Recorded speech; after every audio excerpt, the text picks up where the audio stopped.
अस्सलाम वालेकुम।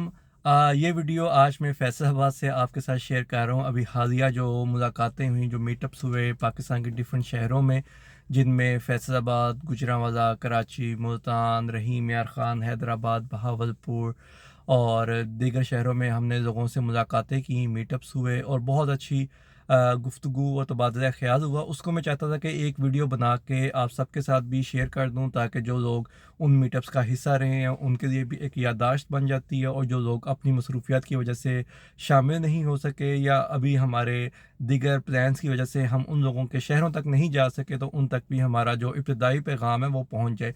इन मीटअप्स का या इन मुलाकातों का जो मकसद है, सबसे बड़ा मकसद तो ये है कि हम आपस में एक दूसरे के साथ राब्ते में आएँ, एक दूसरे के साथ जुड़ें, एक दूसरे को जानें, पहचानें और एक दूसरे के साथ मिल के बैठें, ताकि हमारा एतमाद और एक जो रिश्ता है फ़िक्र का वो मज़बूत और गहरा हो सके।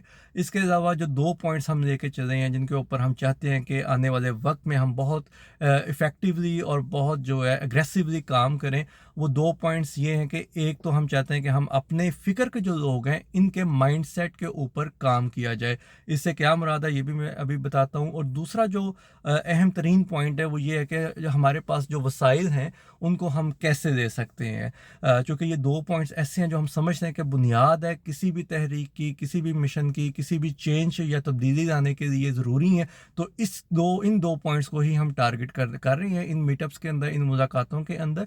तो सबसे पहले हम देखते हैं कि माइंडसेट से क्या मुराद है। मतलब हम देखते हैं कि जब हम कुरान की तरफ आते हैं, कुरान की तालीमात पे आते हैं, तो हम एकदम से देखते हैं हमारे इर्द-गिर्द जो हो रहा है बहुत कुछ या ऑलमोस्ट सब कुछ ही गलत हो रहा होता है। तो ये हमारे लिए एक बहुत बड़ा धचका, एक बहुत बड़ा शॉक होता है, जिसको अब्ज़ॉर्ब करना बहुत मुश्किल होता है। इसमें हम क्या करते हैं, हम मुआशरे से रिटेलिएट करना शुरू कर देते हैं, हम बागी होना शुरू हो जाते हैं, या हम मुआशरे में लोगों को तनकीद करना शुरू कर देते हैं। तो हम सब कमो-बेश हम सब भी इस मराहिल से गुज़रते हैं। ऐसी मराहिल से गुज़र के जब हम आगे आते हैं, ज़िंदगी के कुछ अरसे या कुछ साल गुज़ारते हैं, तो हमें समझ आती है कि ये तरीक़ाकार इतना कोई मुनासिब नहीं था। हमने दोस्तों के बजाय दुश्मन पैदा करने शुरू कर दिए हैं, जो कि हमारे अपने घर से, हमारे रिश्तेदारों से, हमारे करीबी हल्के अहबाब से उनका ताल्लुक़ होता है। तो हम अपने गिर्द खुद ही एक घेरा तंग करना शुरू कर देते हैं। तो हमारी मुलाकातों का एक तो मकसद ये है कि जो लोग भी इस फ़िक्र में आते हैं, उनको ये समझाया जाए कि उन्होंने मुआशरे के अंदर कैसे रहना है, इस मुआशरे में जो जिसमें घुटन है, इसमें हमने कैसे ख़ुद को नुमायाँ करना है। तो इसके लिए ज़रूरी है कि हम जो माइंडसेट है हमारा, हम उसके ऊपर काम करें। जो लोग नए आते हैं, जो उनके लिए हम चाहते हैं कि ऐसा प्लेटफ़ॉर्म बना दें जिसमें वो आएँ तो उनको, जैसे मुर्गी बच्चों को परों में छुपा देती है ख़तरात की सूरत में, तो हम भी ऐसा प्लेटफ़ॉर्म बनाएँ या बना हुआ है जो प्लेटफ़ॉर्म, उसको ऐसा स्ट्रॉन्ग करें कि जैसे ही कोई नया बंदा उस फ़िक्र में आए, तो हम उसको परों में ले लें, उसका मुनासिब ख़्याल रखें, उसकी ज़हनी और फ़िक्री ग्रोथ को उसका साथ दें, और उसे बताएँ कि इस मरहले को, जो कि डिनायल का मरहला होता है, ला इलाहा का मरहला होता है, ये बहुत ज़रूरी मरहला होता है। इसके बगैर हम इल्लल्लाह तक नहीं जा सकते। तो इस मरहले को कैसे हमने आगे लेके चलना है, तो ये माइंडसेट से मुराद है।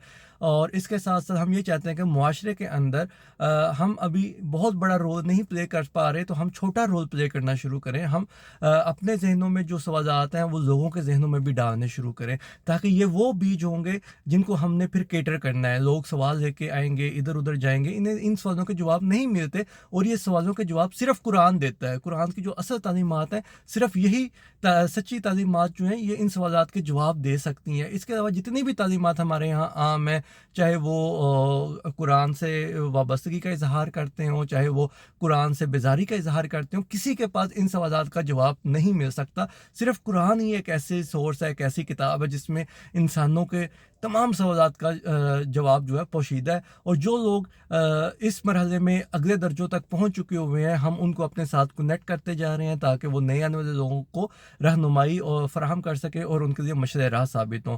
तो ये पहला पॉइंट है। और दूसरा पॉइंट जो है, वो बहुत अहम है कि लोग कहते हैं कि हमारे पास वसाइल नहीं है, वसाइल आएँगे तो हम कुछ कर सकते हैं। तो ये हमारा जो बिलीफ़ है, या जो मानना बन चुका हुआ है, ये इसलिए बन चुका हुआ है कि हम इस मुआशरे में रहते हैं जहाँ पे सिर्फ़ मादियत को ही फ़ोकियत दी जाती है, ابدیت کو ہی ٹاپ آف دا لسٹ رکھا جاتا ہے.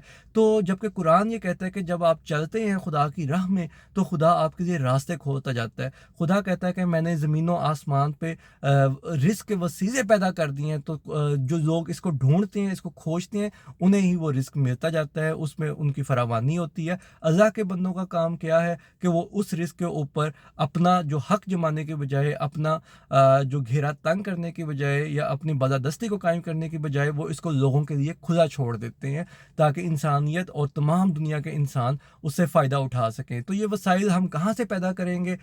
یہ بہت سمپل ہے کہ ہم اس کو جو قدرتی وسائل ہیں ہم ان سے مالا مال ہونا شروع کریں. قدرتی وسائل میں کیا کچھ آتا ہے؟ اس میں معدنیات بھی آتی ہیں, اس میں جتنا بھی زمین کے اندر زمین میں چھپے خزانے ہیں وہ بھی اس میں شامل ہے, لیکن اس میں جو سب سے بڑا خزانہ ہے وہ ہے زراعت سے وابستگی اور خوراک کی فراہمی کو پیدا کرنا.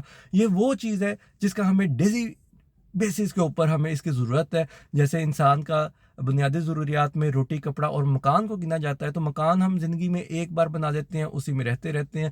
کپڑا بھی جو ہے ہم ایک بار خریدتے ہیں تو کئی عرصے تک وہ ہمارا کپڑا بھی چل جاتا ہے. لیکن روٹی یا خوراک ایک ایسی چیز ہے جس کی ہمیں ڈیلی بیس کے اوپر ضرورت پڑتی ہے, اور یہی وہ شکنجہ ہے جو باطل ہمارے گرد قائم کرتا ہے اور ہم پیسے کی دوڑ میں شامل ہو جاتے ہیں, حالانکہ ہمیں وسائل کی دوڑ میں شامل ہونا ہے. اس کے اوپر انشاءاللہ ہم تفصیلی باتیں کریں گے, جہاں ملاقات ہوتی ہے وہاں ہم تفصیلات بھی بیان کرتے ہیں کہ کیسے کیسے یہ طریقے پاسبل ہیں, کیسے کیسے یہ وسائل کی دستیابی کو ہم حاصل کر سکتے ہیں. ابھی جو ویڈیو بنانے کا مقصد تھا وہ یہی تھا کہ یہ جو 2 پوائنٹس ہیں اس میں آپ لوگ بھی غور و فکر کریں, اپنی انپٹس دیں, اپنی رائے کا اظہار کریں, تاکہ جب ہم ملیں تو ہم اس کے اوپر کوئی عملی سولوشن لے کے چلیں, عملی جمع پہنا سکیں ان سب چیزوں کو. بہت شکریہ, تھینک یو ویری مچ, اللہ حافظ.